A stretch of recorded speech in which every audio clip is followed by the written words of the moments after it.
during the US election as the storm around his campaign's links with Moscow intensifies. A former police chief has told Sky News that a former officer's claims that he found pornography on the first Secretary of State Damien Green's parliamentary computer risks bringing the police into disrepute. The government is warned not to use Russian antivirus software by the UK's main cyber security agency. And let's get more now on that cybersecurity story. Well, this advice comes as part of a risk analysis made by the head of the UK's National Cybersecurity Centre that claimed that Moscow has the intent to target the British government and the country's infrastructure. Well, joining me from Suffolk now is the chairman of Cyber Security Research Institute, Peter Warren. Thank you for joining us. Welcome. What are you making of this advice that's been handed to the government? Well, I think it's sensible advice because there is quite evidently a sort of an internet Cold War developing. There has been for quite a long time, in fact.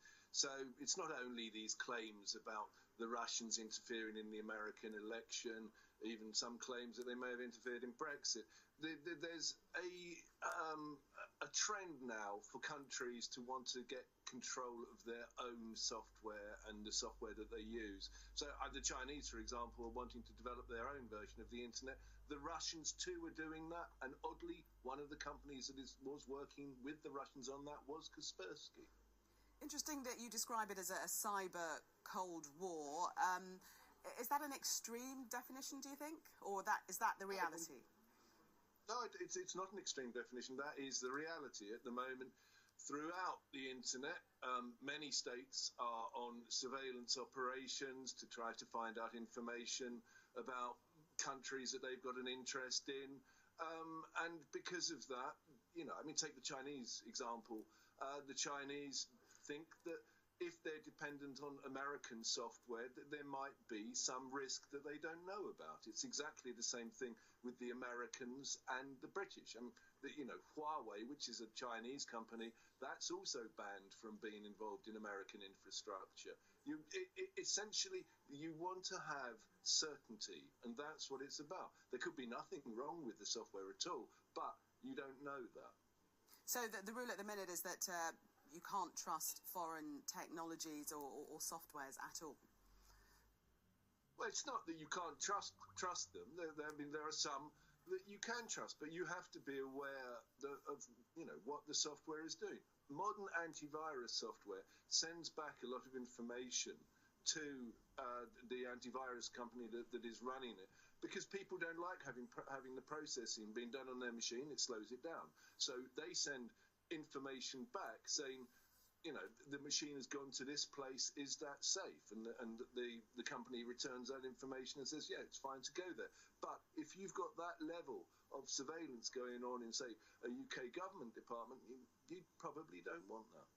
It's quite alarming, isn't it, when the director of the UK National Cyber Security Centre says that he calls Russia a highly capable cyber threat actor, and he says the country uses cyberspace for espionage, disruption and influence operations.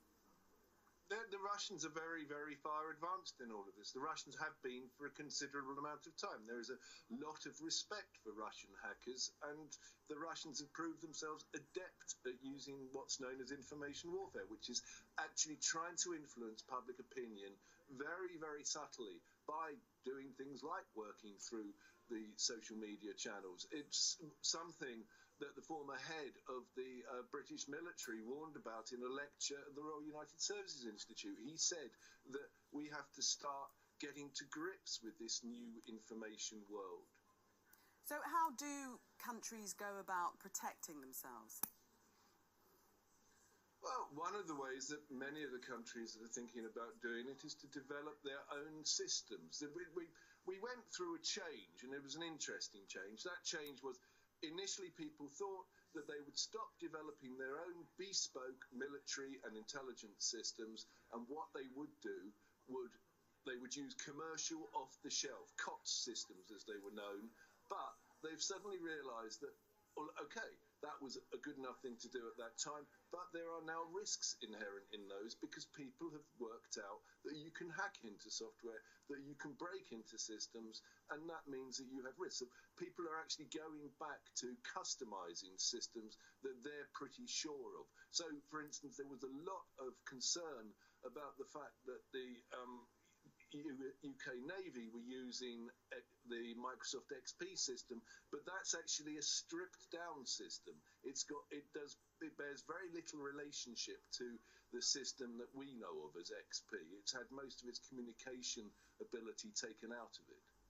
Is there anything to be lost by not using foreign technologies and foreign softwares, or could a country cope adequately without having to source those outside?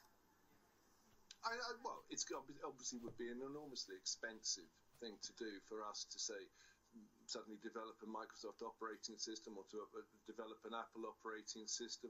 But yeah, there is the alternative of the Linux system. There are many things that people could do to develop alternatives to the systems that they're dependent on. And let's face it, it wouldn't be such a bad idea because it would start to generate jobs, it would start to generate industries in our country. So, you know, I mean, it's something that it has many pluses about it. The European Union, for example, they were quite interested at one stage in developing their own versions of social media and their own versions of the internet. Very interesting point that you make there. Peter Warren, thank you. Peter Warren there, Chairman of Cyber Security Research Institute. Thank you. Warning sirens for a potential